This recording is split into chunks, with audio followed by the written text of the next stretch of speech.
Be me, 25, liberal arts degree holder and professional drain on my parents' finances.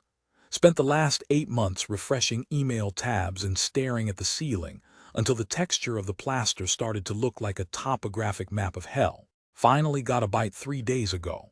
Vague interview with a company called Syntax Solutions. Didn't understand what they did. Interviewer asked me if I was pliable and ready to manifest joy. I said yes because my bank account has 2 digits and one of them is a 0. Fast forward to now. Sitting on a shuttle bus that smells like lemon pledge and unwashed scalp. Windows are tinted pitch black. Can't see the route. Can't see the sun. Only light is the blue lead strip running along the floor, making everyone look like corpses in a morgue freezer. There are 6 other people on the bus. Nobody is talking. Guy next to me is vibrating. Not shaking, vibrating. Like a phone on silent mode left on a wooden table. Try to ask him where we're going. He turns his head slowly. Eyes are wide, pupils dilated to the size of dinner plates. We're going to the center, he whispers. It's going to be so productive. He turns back around and resumes vibrating. Red flag number 1 through 50 just went up. Bus lurches to a halt. Brakes squeal like a dying pig.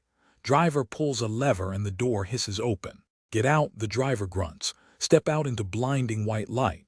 Eyes take a solid minute to adjust. We are in a parking lot, surrounded by nothing, literally nothing. Just flat, gray concrete stretching out into a fog bank that obscures the horizon in every direction. In front of us is a building. It looks like a children's playhouse designed by a brutalist architect. Primary colors, red, blue, yellow, slapped onto harsh concrete angles. It hurts to look at. The geometry feels wrong, like the angles don't add up to 180 degrees. Automatic doors slide open before I can even think about getting back on the bus. Bus pulls away immediately. Stranded, walk inside. The air conditioning hits me like a physical slap. It's freezing. Smells like ozone and stale popcorn. Lobby is massive, covered in checkerboard tile that makes my eyes cross if I look down while walking. There's a desk in the center. Behind the desk is a man. Let's call him Randy. Randy is wearing a suit that is purple. Not dark purple, not subtle eggplant. Electric violet marker purple. He has a cane and a top hat. He looks like he's cosplaying a Monopoly piece on meth. Randy sees us and vaults over the desk. Literally jumps over it. Lands inches from my face. His teeth are veneers too big for his mouth, blindingly white. Welcome new content generators. He screams. Audio levels in the room seem to peak. My ears ring. I am your facilitator, your guide, your spiritual Sherpa through the onboarding process. He grabs my hand. His skin is dry, papery. You look confused, sport. That's just the weakness leaving your body. He herds us into a side room. Processing, he calls it. Room is lined with lockers. Personal effects are a distraction from the mission, Randy says, twirling his cane. Phones, wallets, keys, dignity. In the locker, chop, chop. Everyone else starts complying immediately. Robotic movements. Take phone out of pocket. Hesitate. Randy is suddenly behind me. Didn't hear him move. He leans in, breath smelling like cinnamon and battery acid. Is there a problem, friend? Are you not ready to synergy? I need my phone for emergencies, I stammer. There are no emergencies here. Randy laughs. It's a sound like glass breaking in a dishwasher. Only opportunities for growth. In the locker, he taps the metal locker with his cane. Clang, clang, clang. I put the phone in, slam the door, click. Feel a sudden sharp drop in my stomach, like I just missed a step on a staircase in the dark. Severed. Next comes the uniform. We are handed jumpsuits, red and blue vertical stripes. Polyester blend. Itchy immediately. No mirrors in the changing room. Come out looking like a court jester trapped in a prison experiment. Randy claps his hands. Marvelous. Look at you. Indistinguishable from the brand identity. He pulls out a label maker, types furiously, slaps a sticker on my chest. It doesn't say my name. It says Associate 8. Wait, my name is. Names are for people who haven't found their purpose yet. Randy interrupts, spinning around. Here you are your function, and your function is fun. He spins me around by the shoulders and shoves me through double doors. Enter the main floor. It's an open-plan office nightmare.